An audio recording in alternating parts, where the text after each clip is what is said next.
Alors, je suis content ce matin parce que j'ai préparé un message dont le titre va peut-être vous surprendre, mais c'est pourtant ce que nous allons lire ce matin, et c'est la réalité quotidienne, pas dans notre Église, dans toutes les églises. C'est une réalité. Alors, j'ai appelé ce message « Quand la foi bascule dans la religiosité ». Et vous allez comprendre, c'est le Seigneur Jésus qui nous enseigne ces choses. Alors moi, mon but ce matin, c'est pas de vous accabler, c'est pas de vous mettre un fardeau sur la tête, mais c'est de booster votre foi par ce message qui est on peut dire particulier. Mais j'ai eu comme une idée pour définir un peu la vie chrétienne. J'ai pensé à un train. Nous avons tous pris le train. Et ce train, il part de notre ville jusqu'à une destination et il est toujours sur les mêmes rails. Il est évident qu'il lui faut 2 rails au train. Voilà. Et s'il reste stable sur ces 2 rails, il va arriver à destination, même s'il fait des tournants à droite et à gauche. Il peut arriver pour une raison, peut-être matérielle, peut-être par un accident d'aiguillage, où un autre train arriverait en face, que ce train-là soit dévié sur une voie de garage. Et ce train peut se retrouver là, bloqué sur une voie de garage. Eh bien, notre vie spirituelle ressemble un peu à ce train. Nous sommes sur les rails, sur 2 rails. J'espère que vous comprenez ce que je vais vous dire.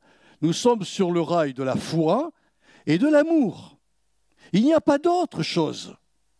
Nous allons en direction de la cité céleste sur ces 2 rails, la foi et l'amour. Si j'enlève, si dans ma vie j'enlève l'amour ou j'enlève la foi, il y a un problème. Il me faut les 2 pour aller en persévérant jusque dans le royaume céleste. Et il est évident que tant que nous demeurerons fermes sur ces 2 rails, notre vie spirituelle fera toujours de grands progrès. Mais si nous délaissons la voie de la foi et de l'amour, nous basculerons très vite dans la voie de la religiosité, ce qui, inévitablement, ralentira notre croissance spirituelle. Alors, pour rentrer dans le sujet, pour vous montrer que ce que je vous dis, c'est une vérité que Jésus nous a enseignée, on va lire dans Marc 8 les 9 premiers versets. En ce jour-là, une foule nombreuse s'étant de nouveau réunie et n'ayant pas de quoi manger, Jésus appela les disciples et leur dit « Je suis ému de compassion pour cette foule. Voilà 3 jours qui sont près de moi et ils n'ont rien à manger. Si je les renvoie chez eux à jeun, les forces leur manqueront en chemin, car quelques-uns d'entre eux sont venus de loin. » Ses disciples lui répondirent « Mais comment pourrait-on les rassasier de pain, ici, dans un lieu désert ?» Jésus leur demanda « Combien avez-vous de pain ?»« 7, répondirent-ils. Alors il fit asseoir la foule par terre, prit les 7 pains, et après avoir rendu grâce, il les rompit et les donna à ses disciples pour les distribuer. Et ils les distribuèrent à la foule. Ils avaient encore quelques petits poissons, et Jésus, ayant rendu grâce, les fit aussi distribuer. Ils mangèrent et furent tous rassasiés, et l'on emporta 7 corbeilles pleines de morceaux qui restaient. Si nous voulons vraiment comprendre ce que le Saint-Esprit a l'intention de nous dire ce matin à chacun individuellement, nous devons auparavant comprendre ce qui poussa Jésus à accomplir à 2 reprises le miracle de la multiplication. Ça m'a travaillé parce que je me suis dit, mais pourquoi avait-il besoin de faire 2 miracles de multiplication? Lors de la première multiplication, Jésus se trouvait dans le pays d'Israël. Et lors de la seconde multiplication, il se trouvait en territoire païen. Moi, je n'avais pas fait très attention à cela. Mais en lisant le théologien Antoine Nuis, qui, sur son commentaire sur l'évangile de Marc, il dit que la compréhension de ces deux signes divins se trouve dans le nombre de paniers qui restèrent après chaque multiplication. Je ne sais pas si vous vous en souvenez, mais je vais vous le rappeler. Lors du premier miracle, donc, qui a eu lieu dans le pays d'Israël, il resta 12 paniers, chiffre biblique indiquant que Dieu avait l'intention de nourrir par sa parole en priorité les 12 tribus d'Israël. Jésus le dira à cette femme, vous savez, qui est venue lui dire, c'était une syrophénicienne, elle n'était pas du peuple juif, et elle dit à Jésus, mais viens secourir ma fille qui est cruellement tourmentée. Et Jésus lui dit, mais il n'est pas bien de manger le pain des enfants. Parce que Jésus était envoyé pour d'abord parler à Israël. Et cette femme, qui était une païenne, a eu une réaction incroyable, une foi incroyable, et lui dit, oui Seigneur, mais je ne discute pas, hein. Tu es venu nourrir Israël, ok, mais les miettes qui tombent, c'est comme, je ressemble à un petit chien. Moi, ça me suffit, les miettes qui tombent sous la table. Et Jésus lui a dit, tu as une grande foi. Et là, il a perçu le Sauveur, il a perçu que son Père l'appelait pas simplement à prêcher en Israël, mais aussi au monde entier. C'est la raison pour laquelle on a lu ce miracle-là qui a été fait dans le territoire païen, le territoire des non-juifs. Et vous avez remarqué qu'à la fin, il ne resta que 7 paniers. Pas 12, 7, qui est le chiffre biblique d'une totalité, indiquant par là que Dieu avait aussi l'intention de nourrir par sa parole tous les peuples de la terre.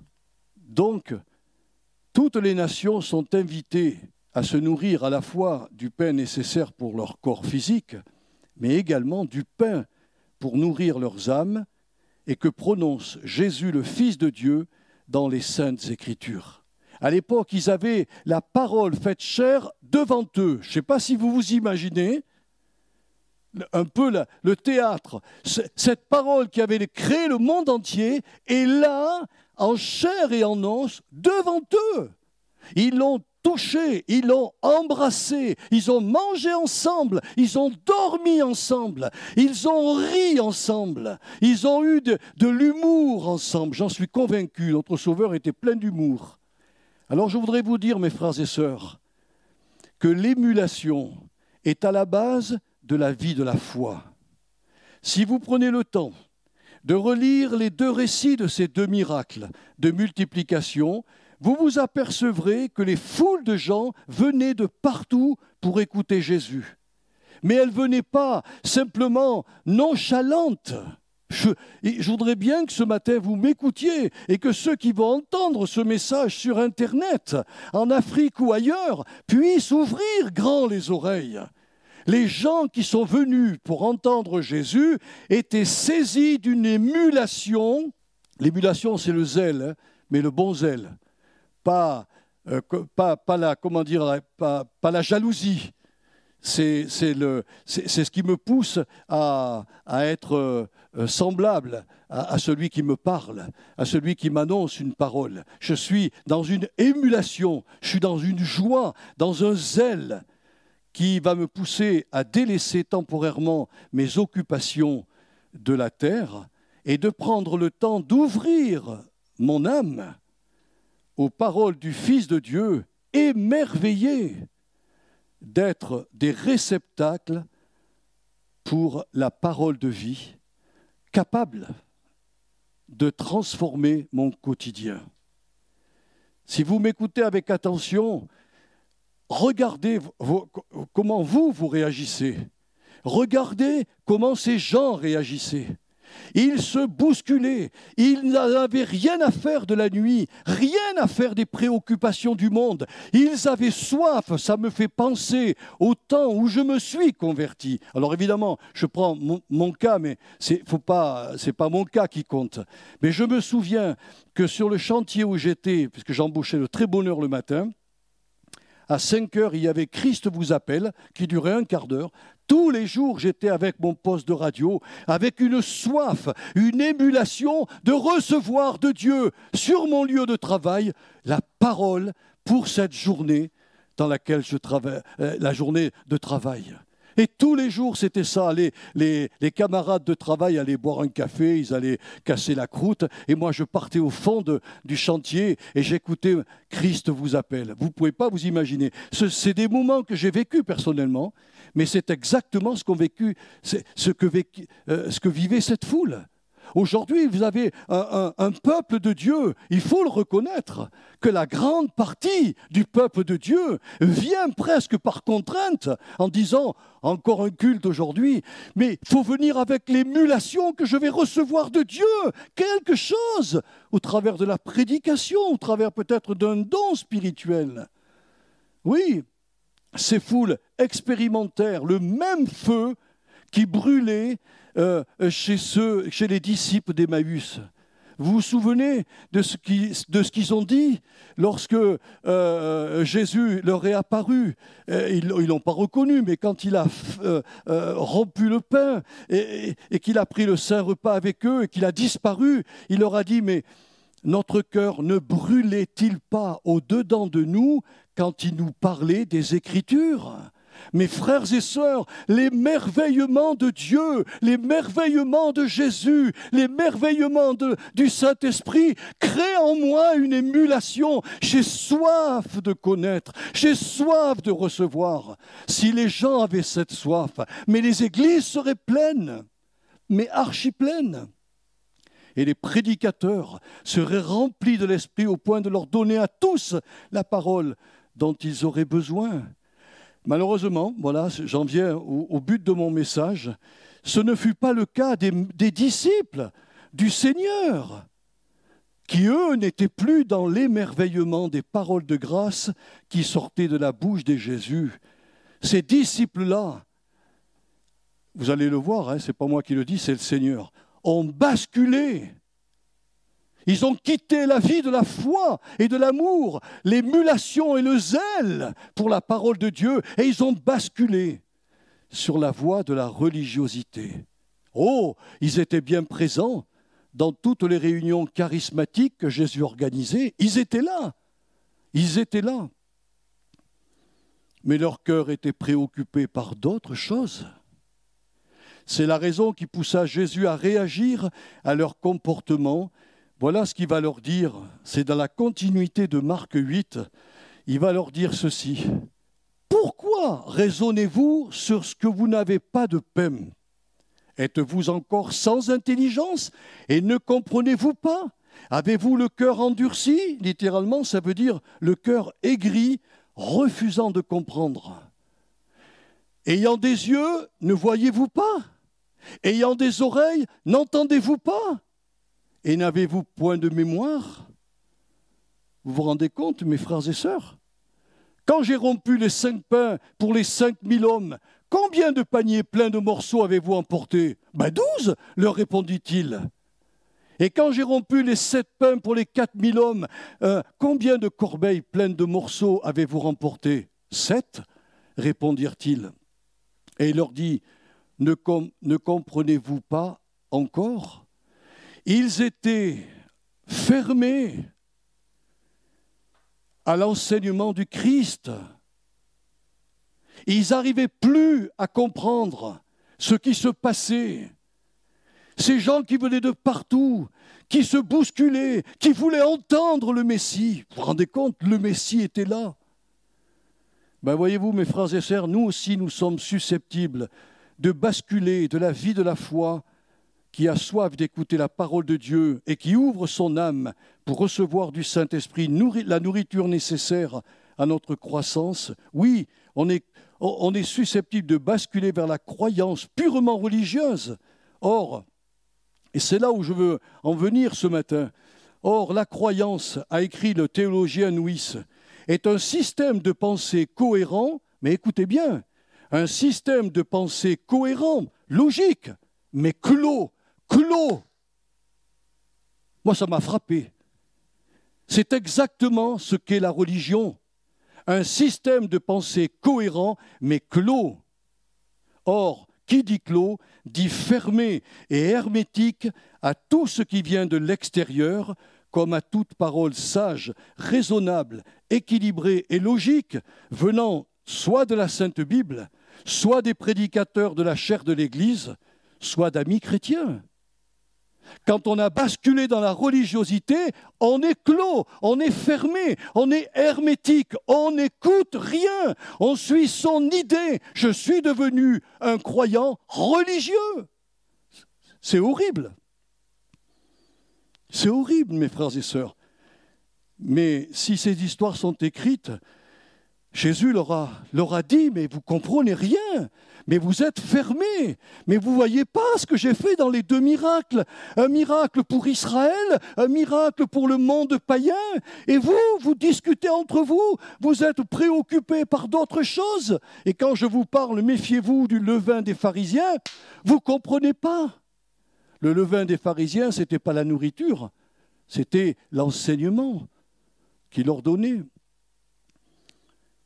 Ceux qui sont pris dans les filets de la religiosité, nous dit encore ce théologien, ressemblent à cet homme qui rencontre un ami et lui dit, écoutez bien, ça va vous faire rire certainement, « Bonjour Henri, comme tu as changé. Avant tu étais blond et maintenant tu es brun.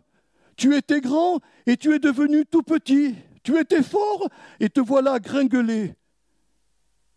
Qu'est-ce qui t'est arrivé, Henri ?» L'autre lui répond, je ne suis pas Henri, mais Paul. Et l'autre de conclure, ah bon, tu as aussi changé de prénom?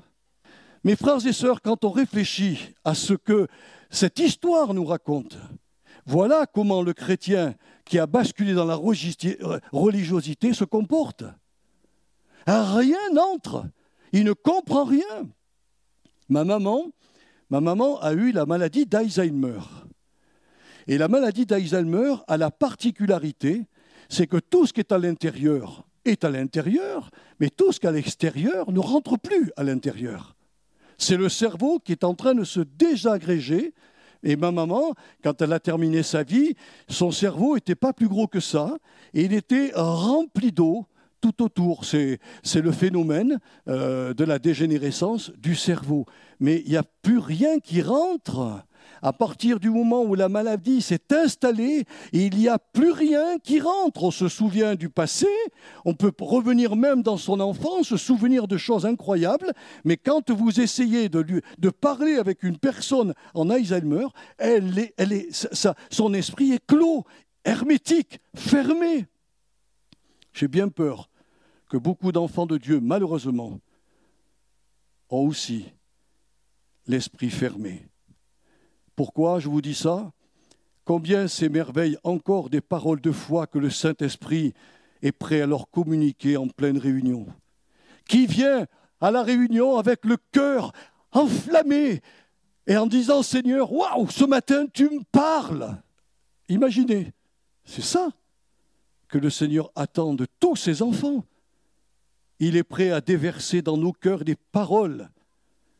Voilà. Mais quand les esprits sont fermés, eh bien ces gens, leur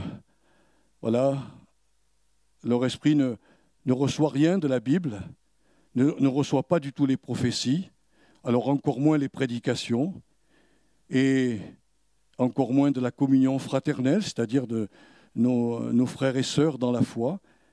Ils restent figés, obtus dans leur certitude. C'est ça le drame. Dans leur certitude. Je me souviens, le directeur de l'école biblique que nous avions ici à Vichy disait aux gens qui disent « j'ai raison », et leur disait « t'as tort d'avoir raison ». Ouais. Être obtus, c'est dire « j'ai raison ». Je suis dans mes certitudes, c'est moi qui ai raison. Et le Seigneur te dit ce matin, si tu es comme ça, je l'ignore, si tu es comme ça, tu as tort d'avoir raison. Parce que rien n'est blanc et rien n'est noir. Il y a parfois des nuances de gris. Et puis, regardez, aujourd'hui, l'Église est un peu vide, il faut le reconnaître. Est-ce que je suis capable de prier et de dire « Seigneur, mais ces gens ont peut-être rencontré une difficulté, un problème que j'ignore », au lieu de pointer le doigt sur eux en disant « il ferait quand même bien de se consacrer à la communauté ». Voyez-vous, il faut qu'on pense comme Jésus pense. L'amour ne soupçonne pas le mal. Il y a des gens qui font des choses, mais sans en avoir vraiment une pleine conscience. Et il faut peut-être les aimer et puis passer l'éponge en disant « Bon, là, je suis très étonné, mais enfin, Seigneur, tu connais. Essaye de les convaincre toi-même, moi, j'y arrive pas. Ou peut-être essaye de me changer, parce que c'est moi peut-être qui ai besoin de changer. Je ne sais pas. » Voyez-vous, si cette situation venait à perdurer, ces chrétiens courent le risque de tenir des propos extrémistes. Ça, je peux vous garantir, moi j'ai rencontré beaucoup de gens religieux, au bout d'un certain temps, des gens obtus, et bien au bout d'un certain temps, ils sont extrémistes. Ils sont extrémistes. On en a rencontré énormément, ou alors ils ont des relations conflictuelles en permanence avec les gens. Ils n'arrivent pas à avoir des relations normales, ordinaires. Ils sont dans le conflit perpétuel. Et ce qui court comme risque, c'est de devenir, malheureusement, des opposants au projet du Saint-Esprit pour leur vie. Je voudrais vous poser une question que beaucoup de pasteurs ont posée à leurs chrétiens. Quels étaient les gens du temps de Jésus qui lui créèrent le plus de problèmes, le plus de difficultés? Était-ce les inconvertis? Était-ce les malades? Était-ce les paralysés? Était-ce ceux qui étaient avec des soucis dans leur âme et dans leur corps? Est-ce que c'était eux qui faisaient que Jésus était parfois peiné? Non, la Bible nous dit qu'il avait des problèmes avec des croyants religieux. Ce n'étaient que des religieux. Alors, outre le fait des chefs religieux d'Israël, qui étaient de sérieux opposants à Jésus, souvenons-nous comment l'esprit obtus de Thomas le poussa obstinément à ne pas croire à la résurrection de Jésus. Thomas était un religieux, oui, un disciple, futur apôtre. Il avait basculé de la foi dans la religiosité. Et quand ils lui ont dit « Oh Thomas, si tu avais été là, tu aurais vu, Jésus nous est apparu », son esprit obtus ne pouvait pas considérer la résurrection. Vous connaissez l'histoire, Jésus s'est présenté, il lui a dit « Thomas, sois pas incrédule, mais crois ». Et là, il a fait la prière la plus belle qu'on puisse imaginer. Il s'est mis à genoux, il a dit « Mon Seigneur et mon Dieu ». Ah oui, et Jésus a rajouté « Mais heureux ceux qui vont croire sans voir, parce que je me suis présenté à toi. Mais si je ne m'étais pas présenté à toi, ton esprit borné aurait quitté les 12. » Oui, mes frères et sœurs. Souvenons-nous aussi de Simon-Pierre, qui refusa obstinément d'aller chez Corneille, prétextant que la loi de Moïse lui interdisait d'entrer dans la maison d'un incirconcis, c'est-à-dire d'un impur. Comment Dieu a dû toucher cet esprit obtus? Vous vous souvenez? Relisez les Actes. Dieu lui fait apparaître une nappe avec des animaux impurs. Et il lui dit, Pierre, oui Seigneur, tue et mange. Il lui dit, Seigneur, alors là, niette, Seigneur, c'est pas toi qui me parles là, c'est pas normal, parce qu'il est écrit dans la loi, il est écrit qu'il ne faut pas manger des animaux impurs. Et Dieu lui dit, Pierre, apprends une chose, ce que je déclare pur maintenant, toi, ne le déclare pas impur. Son esprit a complètement été chamboulé. Il est descendu avec les gens qu'avait envoyé Corneille, il a été prêché chez des païens, l'esprit est tombé, et là il a ouvert la porte aux païens, la porte de l'évangile aux païens. C'est pas beau? Mais s'il avait été dans l'esprit borné, obtus, s'il était resté enfermé, clos dans sa religion, dans ses certitudes, qu'est-ce qui se serait passé, mes frères et sœurs? Eh bien, Pierre aurait eu du mal à devenir un apôtre du Sauveur. Et souvenez-vous, alors lui, c'est le grand patron, vraiment de l'esprit borné et religieux, c'est Saul de Tarse. dont l'esprit religieux le poussa à persécuter les chrétiens de l'Église primitive, croyant rendre ainsi un culte à Dieu. Ce qui est terrible, c'est que quand on est devenu religieux, on rend un culte à Dieu et on est convaincu que ce qu'on a fait, c'est bien. C'est selon Dieu. Mais on a quitté la voie de la foi et de l'amour. On a abandonné sur les rails qui me conduisent au royaume de Dieu et j'ai pris la religiosité. Oh, je viens dans l'église, oh, je prie, oh, je donne mon argent, mais je ne suis plus là. Rien en moi pénètre. Rien. Mon esprit a été fermé, hermétique. C'est terrible qu'au nom de Jésus, vraiment, toute forteresse que nous aurions établie dans notre esprit s'écroule comme les murs de Jéricho. Au nom de Jésus. Alors, on demande, et je vais aller très vite, hein, on demande à quel signe je peux reconnaître qu'un chrétien a basculé dans la religiosité, ou plutôt à quel signe je peux reconnaître moi, en tant que chrétien, que j'ai basculé sans m'en rendre compte dans la religiosité. Le signe avant-coureur est certainement la perte de l'émerveillement, de l'enthousiasme et de la soif pour la parole de Dieu, se traduisant dans la vie quotidienne par une lassitude pour les choses divines.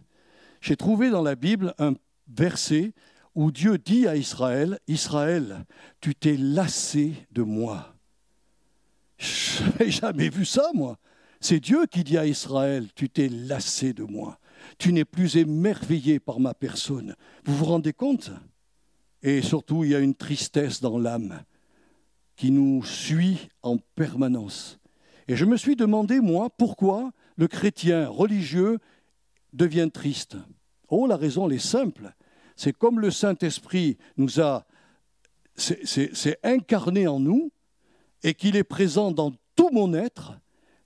Quand il est triste, qu'est-ce qui se passe? Il me fait sentir sa tristesse dans mes émotions. Un chrétien triste devrait vite courir vers le Seigneur, lui dire « Seigneur, qu'est-ce qui se passe ? Seigneur, je ne me rends pas compte de ce qui se passe, mais dis-moi, est-ce que je n'ai pas basculé? Est-ce que je ne suis pas devenu un religieux? Est-ce que je ne suis pas devenu un opposant à toi?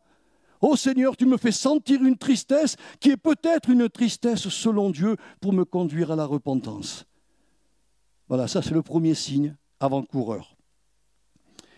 Et le signe qui pour moi est aussi un signe mais révélateur qu'un chrétien a quitté la vie de la foi et basculé dans la religiosité, c'est quand ce dernier se construit sa propre théologie, c'est-à-dire il détermine ce qu'il doit croire.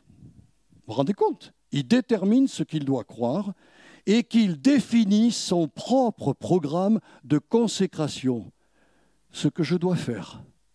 Un chrétien qui a déterminé sa théologie et déterminé son programme de consécration ne suivra plus la voie du Saint-Esprit, il suivra sa voie. Si sa voie lui dit « là, tu fais quelque chose d'autre que d'aller servir le Seigneur », il le fera. Et ça, c'est dramatique, frères et sœurs, parce que c'est un des signes que j'ai basculé. Je suis devenu religieux. Je ne m'en suis même pas rendu compte. Ce portrait religieux, est-il le vôtre? Est-il le mien? Alors, je vais vous rassurer ce matin. On peut tous basculer. Le pasteur comme les ouailles, on peut tous basculer dans ce portrait, dans la religiosité. Alors ne vous désespérez pas, mes frères et sœurs, parce que vous pouvez à tout moment, peut-être maintenant, revenir sur les rails de la foi et de l'amour, comme l'ont fait Thomas, Simon-Pierre et Saul de Tarse. Et ils ont quitté le monde de la religion pour entrer dans le monde de la foi en étant sur les deux rails de la foi et de l'amour. Et ils partirent vers le royaume de Dieu. Oh, ils vécurent bien des problèmes, des difficultés, mais leur cœur était dans l'émerveillement. Je vous donne juste une piste.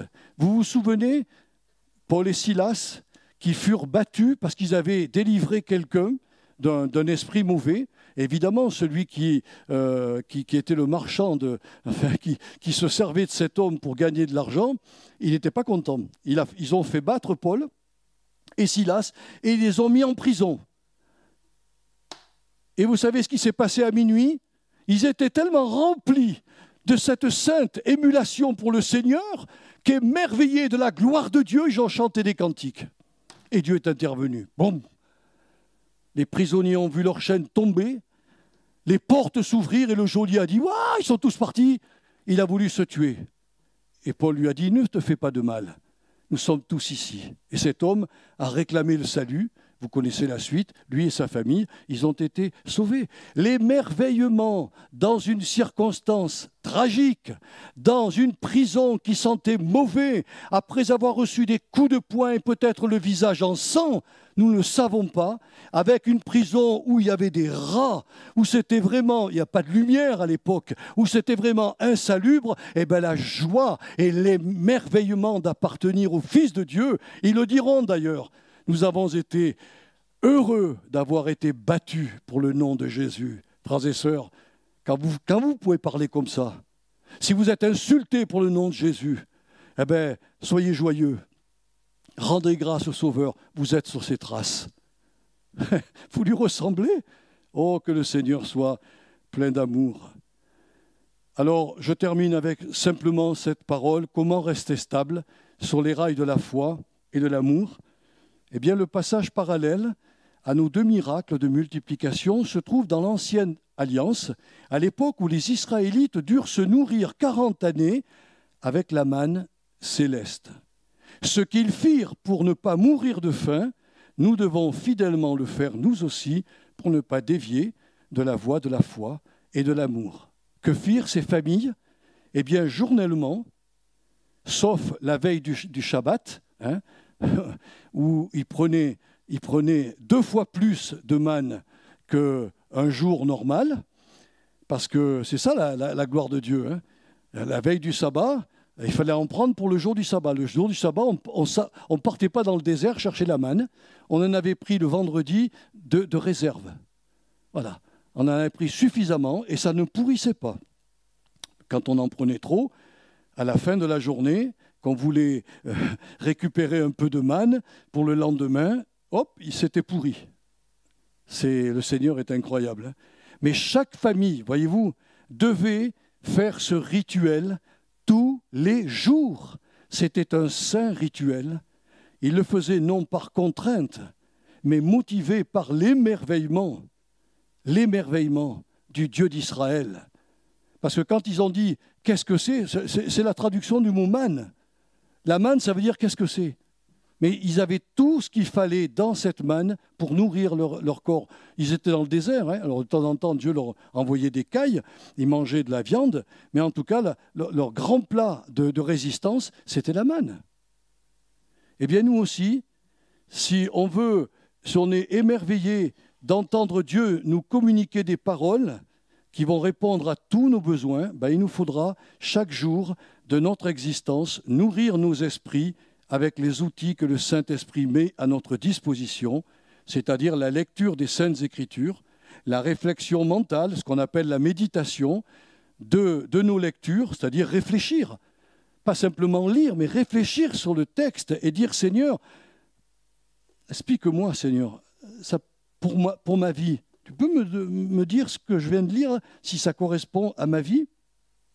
L'écoute attentive des prédications de la chair de l'Église, la richesse du partage communautaire par le dialogue, l'encouragement, l'exhortation et la prière. Avons-nous des oreilles pour entendre ce que le Saint-Esprit nous dit ce matin? Voilà ce que Jésus nous dirait s'il était en face de nous. Il dirait à nous tous, bien sûr, moi je suis compris dans cette chose, il dirait à tous, avez-vous des oreilles pour entendre ce que le Saint-Esprit vous dit? La religiosité est une réalité. Nous pouvons y basculer. C'est un système de pensée logique, cohérent, mais qui ferme votre esprit à toute révélation divine, à tout changement dans votre vie. Revenez sur la voie qui mène à l'éternité et dont les rails s'appellent la foi et l'amour. Que Dieu vous bénisse tous ce matin. Père Saint, on est heureux d'avoir partagé ce message. Je n'avais jamais réalisé personnellement que les disciples, ils étaient déjà des Israélites à la base.